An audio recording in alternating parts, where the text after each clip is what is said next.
सबक नंबर 22 वाव माक़बल मफ़तूह मारूफ मजहूल।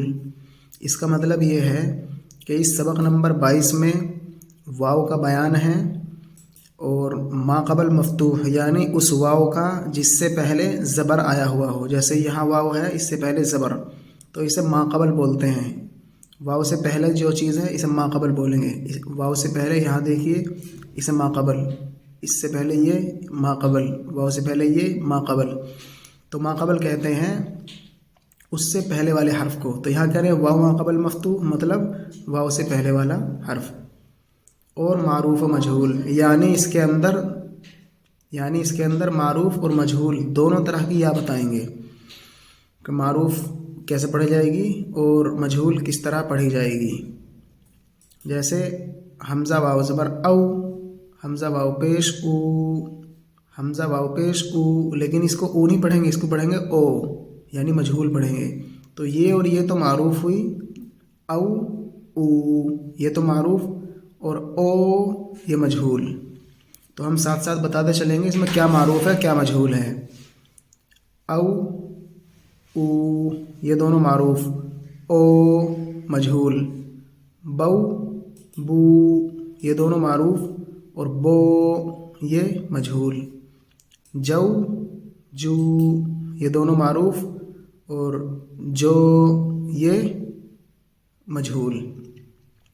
तो आप देख रहे होंगे जू और जो असल में मारूफ और मजहूल किसे कहते हैं।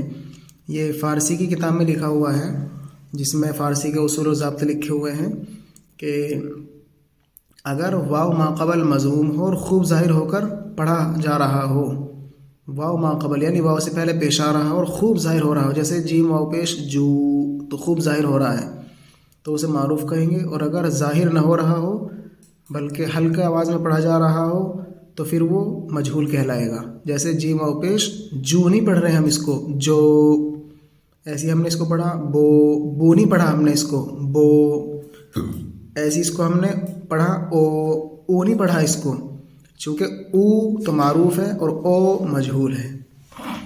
दऊ दू दोनों मारूफ, दो मजहूल, यानी हर तीसरा लफ्ज़ मजहूल है, उससे पहले वाले दो हर्फ मारूफ हैं। जैसे यहाँ 3 है तो ये तीसरा मजहूल, 1 2 3 ये मजहूल, 1 2 3 ये मजहूल, जिसके ऊपर ये ज़ीरो सी आई हुई है ये मजहूल है और हमारे पढ़ने से आप महसूस कर सकते हैं। तो रौ रू, रो, सौ सू, सो, फौ फू, फो, कौ कू, को, गौ गू, गो, लौ लू, लो, मौ मू, मो, हौ हू, हो।